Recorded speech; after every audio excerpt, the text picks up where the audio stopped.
नमस्कार, India news Madhya Pradesh Chhattisgarh में स्वागत है आपका। मैं हूं आपके साथ में ऋतु तोमर। किसी भी चुनाव के दौरान दल बदल का सिलसिला आम है। एक पार्टी को छोड़कर दूसरे पार्टी में नेताओं के शामिल होने का सिलसिला चल पड़ता है। मध्य प्रदेश में निकाय चुनाव के दौरान भी ये तस्वीर दिख रही है। प्रदेश के 3 विधायकों ने बीजेपी का दामन थाम लिया है। समाजवादी पार्टी के विधायक राजेश कुमार शुक्ला, बीएसपी विधायक संजीव कुमार कुशवाहा और निर्दलीय विधायक राणा विक्रम सिंह ने भोपाल के बीजेपी कार्यालय में सीएम शिवराज, बीजेपी के प्रदेश अध्यक्ष वीडी शर्मा, प्रदेश प्रभारी मुरलीधर राव की मौजूदगी में बीजेपी में शामिल हो गए। जाहिर है कि बीजेपी का कुनबा बढ़ने के साथ उसकी ताकत भी बढ़ेगी। अब 3 विधायकों के बीजेपी में शामिल होने की अहमियत जरा जान लीजिए।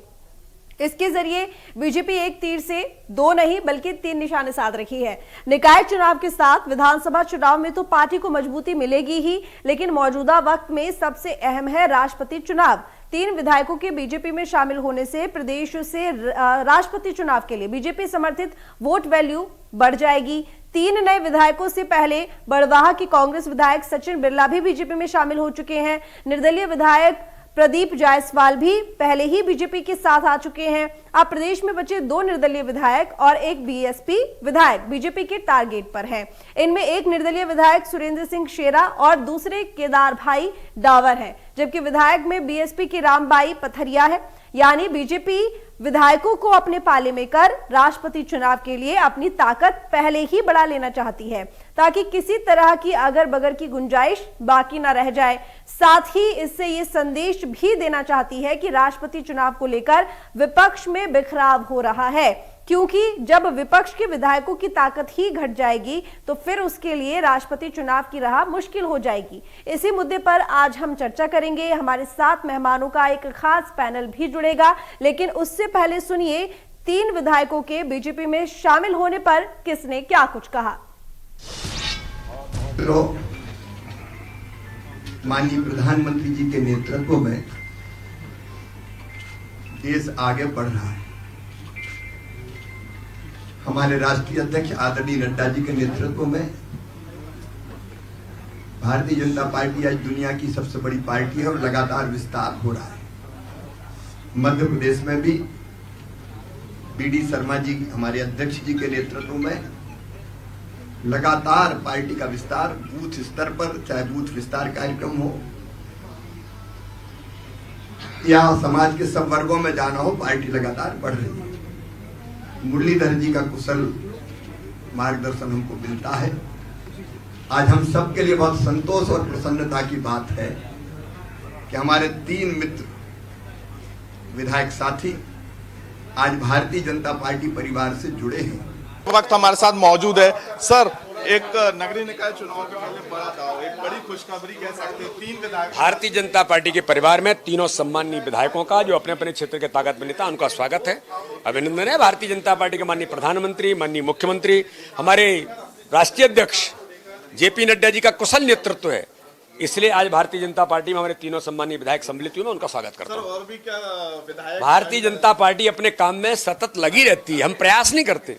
आज बीजेपी की सदस्यता ली है मुख्यमंत्री शिवराज सिंह चौहान, प्रदेश अध्यक्ष वीडी शर्मा ने आज आपको सदस्यता दिलाई है। आखिरकार क्या कारण था? पहले आप बीजेपी से पार्टी से बाहर गए, आप एक बार फिर से घर वापसी। देखिए, ये एक क्षणिक कारण होता है। 2013 में चूंकि जब पार्टी से टिकट नहीं मिला, उस वजह से थोड़ा सा रुष्ट होकर नाराजगी में हमने वो कदम उठाया था और उस समय हम पार्टी छोड़ के गए थे। और लेकिन उसके बाद लगातार हम चूंकि पार्टी के कार्यकर्ता है और मैंने कहा ना, हमारी जो पृष्ठभूमि है वो भारतीय जनता पार्टी की है, तो कभी हमारा रीति नीति वाला वो सिद्धांत से हम कभी डिगे नहीं और लगातार लड़ाई लड़ते हुए। और मैं इस मौके पर मैं बहुजन समाज पार्टी के कार्यकर्ता, हमारे नेता, उनका भी मैं बहुत बहुत धन्यवाद देना चाहता हूँ, बहुत बहुत आभार व्यक्त करता हूँ। देखिए, विगत 2 वर्षों से मैं भारतीय जनता पार्टी सरकार के साथ हूँ, माननीय मुख्यमंत्री जी के साथ हूँ और माननीय मुख्यमंत्री जी 2 वर्ष के कार्यकाल में सुसनेर के चहुमुखी विकास में कोई कसर नहीं छोड़ी है। उसी से प्रभावित होकर मैंने भाजपा की सदस्यता ली है। चुनाव के संबंध में तो हमारा कहना है, पार्टी जो निर्देश देगी उसका पालन करना है और भारतीय जनता पार्टी को ज़्यादा मजबूत करना है। पार्टी की सदस्यता आज ली है। पार्टी के साथ में जब से सरकार बनी है, सरकार की बहुमत में मैं उनके साथ था। राज्यसभा में मैंने वोट उनको किया था और उस समय भी आप सबसे मैंने कहा था कि चूंकि क्षेत्र की जनता ने हमें जिता के भेजा है, मध्य प्रदेश में जब इकलौती जीत के आए तो क्षेत्र की जनता ने 37,000 वोट से जिता के भेजा था। जनभावना और जनता की इच्छा थी कि क्षेत्र का विकास हो। आज विकास करने के लिए मैंने उस समय कहा था कि रास्ता चुना, और आज भी उसी रास्ते पे मैंने सोच लिया है कि भारतीय जनता पार्टी एक ऐसी पार्टी है जो क्षेत्र का विकास कर सकती है। निश्चित तौर पे जब पार्टी ने हमें जो मौका दिया है और अपनी पार्टी में शामिल करने का अवसर दिया है तो उनने भी कहीं ना कहीं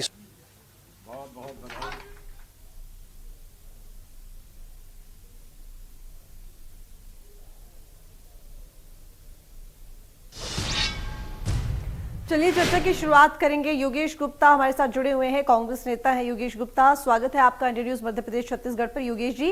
और पंकज चतुर्वेदी बीजेपी प्रवक्ता है, थोड़ी देर में हमारे साथ चर्चा में शामिल होंगे। योगेश जी, सबसे पहले आपसे ये सवाल पूछना चाहूंगी कि अभी हाल ही में 3 विधायक बीजेपी में शामिल हो गए हैं।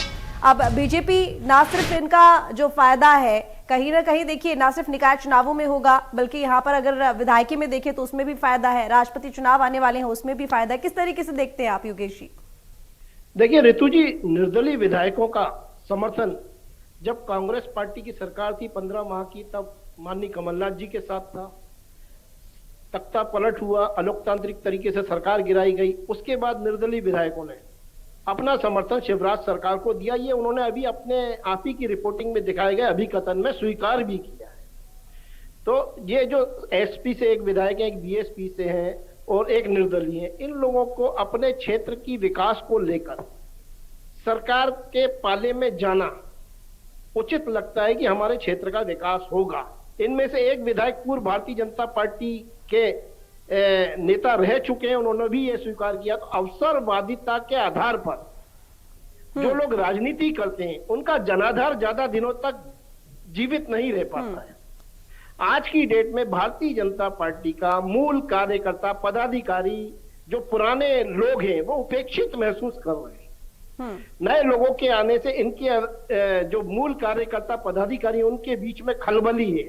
मार्च 2020 के बाद से कई बड़े भारतीय जनता पार्टी के पूर्व मंत्रियों के इस प्रकार के बयान आ चुके हैं, चाहे वो संगठनात्मक फेरबदल को लेकर हो या निगम मंडल की नियुक्तियों को लेकर हो, या हाल ही में अभी जो महापौर 13 डिक्लेयर किए उसमें जो घमासान बचा है वो आप सम्मानित मीडिया के समक्ष रहा है, छुपा नहीं है। कहने का तात्पर्य यह है रितु जी कि देखिए आया राम गया राम से बनी हुई पार्टी आज बटोरा 11 बन के रह चुकी है।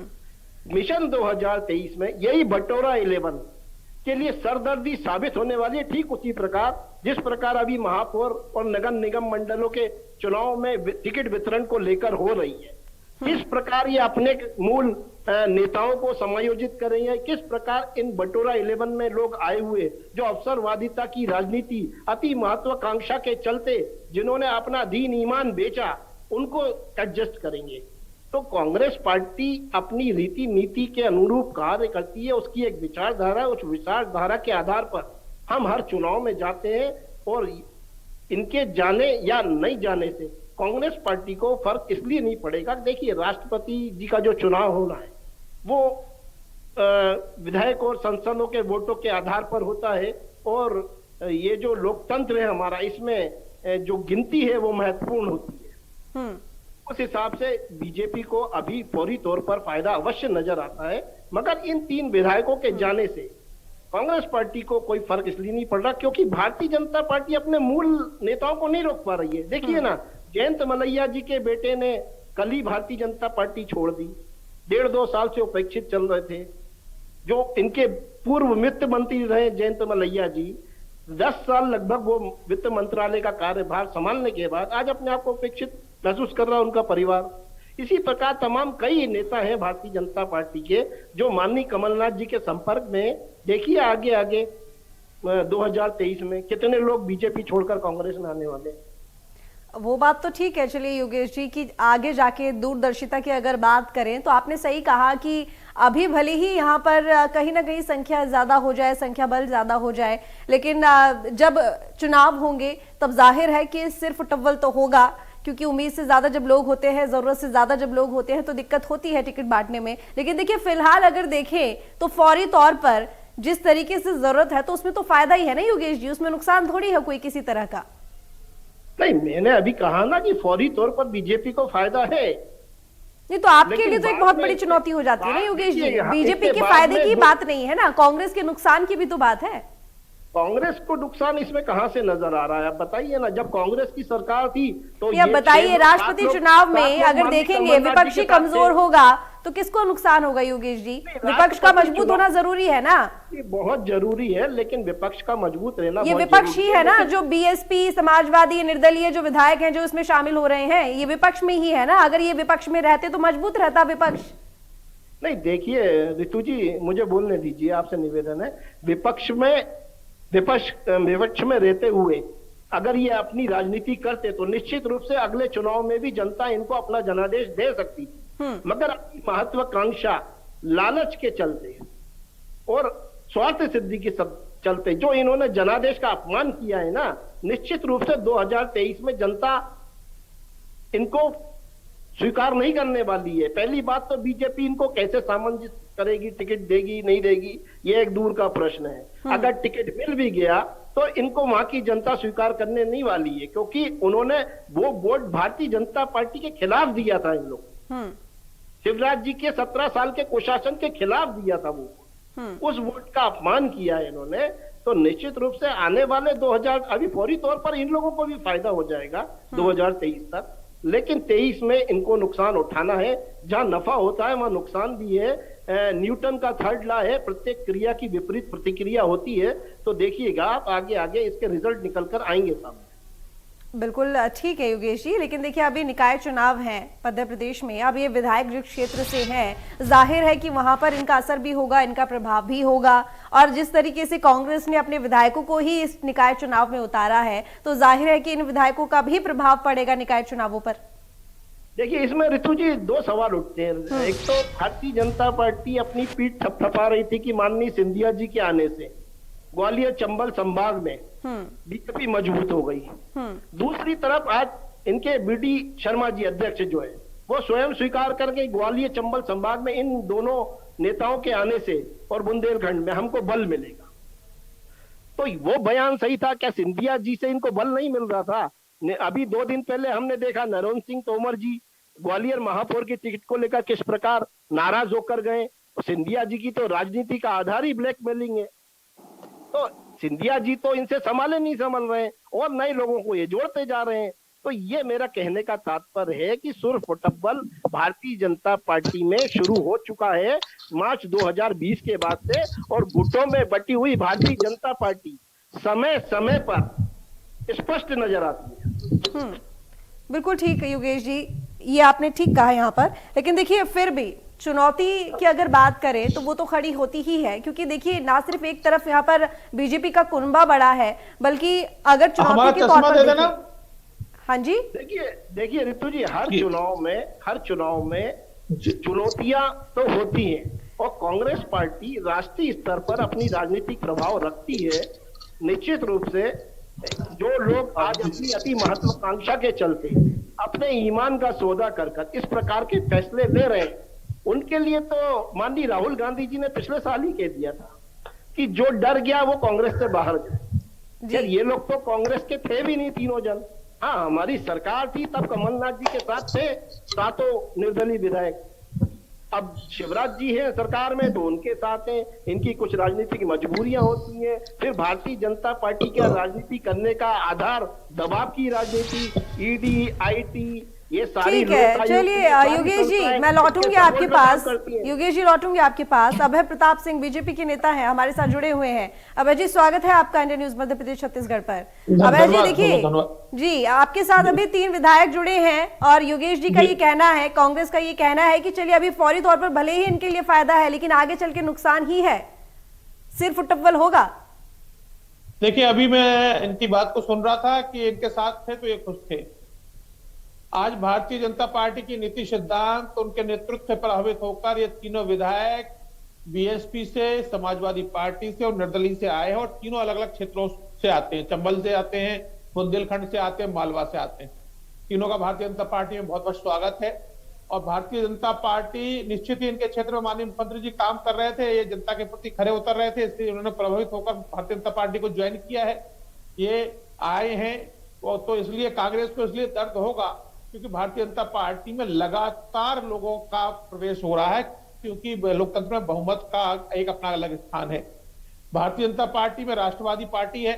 भारतीय जनता पार्टी में सभी जानते हैं कि राष्ट्र पहले, फिर पार्टी, फिर तीसरे नंबर पर स्वयं की बात होती है।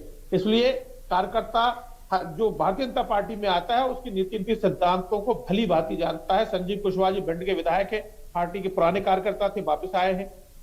जो शुक्ला जी हमारे बुंदेलखंड के विजयवाड़ा से हैं, उन्होंने भी स्वयं कहा है कि माननीय मुख्यमंत्री शिवराज सिंह चौहान जी ने हमारे क्षेत्र की समस्याओं को बखूबी हमारा निपटाया है, हमारा साथ दिया है।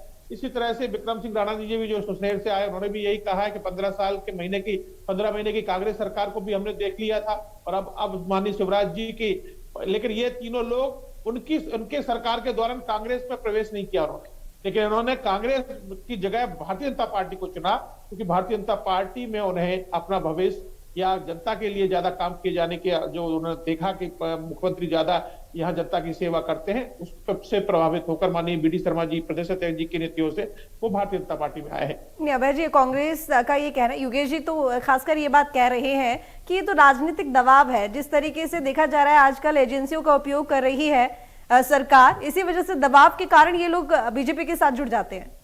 कोई कहीं किसी पे दबाव नहीं है। भारतीय जनता पार्टी में जितना कार्यकर्ता को आगे बढ़ने का अवसर मिलता है, इतना अवसर किसी दल में नहीं है भारतीय जनता पार्टी में। इसलिए ये जो दबाव का है, अब इनके ईडी में इनके नेता जो है पेशी कर रहे हैं दिल्ली में, और इनके नेता का वो वीडियो वायरल हो रहा है जिसमें वो सब कह रहे हैं कि हाजिरी कहाँ लगेगी। मतलब सारी औपचारिकताएं ये लोग अपने राष्ट्रीय नेतृत्व के साथ भी करते हैं। कांग्रेस में यह ढर्रा चलता है, भारतीय जनता पार्टी में कार्यकर्ता ही संगठन की रीढ़ की हड्डी होता है। ठीक है, योगेश जी बोलिए। रितु जी, कहां से शुरू करूं? देखिए, भारतीय जनता पार्टी के हर नेता और प्रवक्ता राष्ट्रवाद तो बड़ा, राष्ट्रवाद शब्द के ऊपर बहुत जोर देते, जिनका स्वतंत्रता संग्राम के योगदान में जीरो योगदान हो और वो लोग राष्ट्रवाद की बात करते हैं। मैं इस पर थोड़ा सा प्रकाश डालना चाहूंगा आपकी अनुमति से। गिरते डॉलर के मुकाबले गिरते हुए रुपए, 77 रुपए कुछ पैसे की कीमत, अगर ये राष्ट्रवाद है तो मोदी जी का राष्ट्रवाद धन्य है। 45 साल में सर्वाधिक बेरोजगारी उच्चतम स्तर पर है, अगर ये राष्ट्रवाद है तो मोदी जी को धन्यवाद है। राष्ट्र की धरोहरों को एक के बाद एक उद्योगपतियों को बेचना, अगर ये राष्ट्रवाद है तो मोदी जी को धन्यवाद है। अगर सामाजिक सौहार्द और सामाजिक समरसता को पिछले 8 साल में बिगाड़ने का श्रेय अगर किसी पार्टी को जाता है तो वो भारतीय जनता पार्टी और उनके सहयोगी ब्रांचेस को जाता है। अगर ये राष्ट्रवाद है तो मोदी जी को धन्यवाद। शहीद हेमंत करकरे को देश का गद्दार बताने वाले लोग और नाथूराम गोडसे के महिमा मंडन करने वाले लोग आज सत्ता में शिरोधार रहे हैं और वो उसको राष्ट्रवाद मानते हैं, तो ऐसे राष्ट्रवाद को धन्यवाद है। तो किस प्रकार का राष्ट्रवाद है ये, जहां हमारी आर्थिक स्थिति आज 93% कर्जा है भारत के ऊपर विश्व बैंक का। श्रीलंका 98% पर दिवालिया हो चुका है, चूंकि हमारी आर्थिक नीति कृषि पर आधारित है और हमारा किसान मेहनत कश है, उसने हमारी आर्थिक स्थिति की रीढ़ की हड्डी को बचाया हुआ है। वही किसान दिल्ली के दरबार में 18 महीने आंदोलनरत रहा, ये राष्ट्रवाद था। लेकिन योगेश जी देखिए, इतनी सारी खामियां आप गिनवा रहे हैं, लेकिन उसके बावजूद भी देखिए बीजेपी लगातार चुनावों में जीत रही है। देखिए, मैनेजमेंट से चुनाव जीत रही है भारतीय जनता पार्टी। उद्योगपतियों के अगर 57 चैनल है और दिन भर उस पर नफरत परोसी जा रही है, 4 मौलाना 2 पंडितों को बिठाकर मूल विषयों से ध्यान हटाने के लिए दर्शकों को प्रभावित और वोटरों को प्रभावित करने की जो नीति है, ये कब तक चलेगी? 8 साल तो हो गए, ना तो हमारा देश विश्व गुरु बना, ना हम आज स्वास्थ्य सेवाएं हमारी देख लो आप, पर्यावरण के मामले में हम 180 नंबर पे हैं, भुखमरी के तो ये मामले में हम विपक्ष क्या 180 कर रहा है? नंबर पे हैं। विपक्ष अपनी भूमिका निभाए ना। जितने हाँ, जोर शोर से ये आप- कल बहुत दिल्ली अच्छा में क्वेश्चन किया, प्रदर्शन बहुत अच्छा किया, क्वेश्चन। जी, उतने ही जी, जोर मैं शोर से जवाब- तमाम मुद्दों को लेकर प्रदर्शन कीजिए, मैं सड़क पर जवाब- उतरिए। जवाब दे रहा हूं। देखिए, पेट्रोल की बढ़ती हुई कीमतों पर दबाव विपक्ष के नाते कांग्रेस पार्टी ने बनाया, जगह जगह धरने प्रदर्शन किए। तत्पश्चात मोदी जी ने ऊंट के मुंह में जीरा 9 रुपए कम किए, 120 रुपए लीटर तक पेट्रोल को लेकर गए। ये कभी कहा करते थे जब जनादेश इनको दिया था भारत की चलिए, जनता ने ठीक है, कि हम 35 ठीक से है। 36 रुपए लीटर पेट्रोल देंगे। तो ये उपभोक्ताओं की जेब काटने वालों की सरकार है। कौन सी नीति से प्रभावित होकर संजीव कुशवाहा? ठीक है योगेश जी, समय कम है। अभय जी, आखिरी कमेंट। एक मिनट, आज अगर प्रभावित हुए हैं तो 13 में छोड़ योगेश जी बहुत बोल रहे हैं, आप ही तो बोल रहे हैं बहुत देर से। अभय जी को भी बोलने दीजिए आप। योगेश जी, समय कम है बोलिए। जी। अभय जी, आखिरी कमेंट। मैं इनके पूरे सारे इनके जो इन्होंने अभी बयान दिया, सभी बयानों का मैं जो है सहमत नहीं हूँ। मोदी जी वो हैं जिन्होंने विश्व में 190 करोड़ लोगों को मुफ्त में टीकाकरण किया है। मोदी जी वो हैं जिन्होंने 7 टीकाकरण पहले भी मुफ्त होता था, ऐसा 22 बन गए। मोदी जी माननीय नरेंद्र मोदी जी वो हैं 90,000 मेडिकल की सीट इन्हें 70 साल में की थी। आज उन्होंने 2014 के बाद 60,000 मेडिकल, अभी बीच में बोलेंगे। चलिए, ठीक है, देखिए समय समाप्त हो गया। आप दोनों एक साथ बोलेंगे, बात कैसे समझ में आएगी? योगेश जी, अभय जी, आप दोनों का बहुत शुक्रिया चर्चा में शामिल होने के लिए। देखिए, 3 विधायक बीजेपी में शामिल हुए हैं। सबसे बड़ी बात यह कि यहाँ पर एक तीर से 3 निशाने लगाने की कोशिश बीजेपी कर रही है। देखने वाली बात होगी कि किसमें कितना फायदा बीजेपी को होगा। फिलहाल चर्चा में इतना ही। देखते रहिए इंडिया न्यूज मध्य प्रदेश छत्तीसगढ़।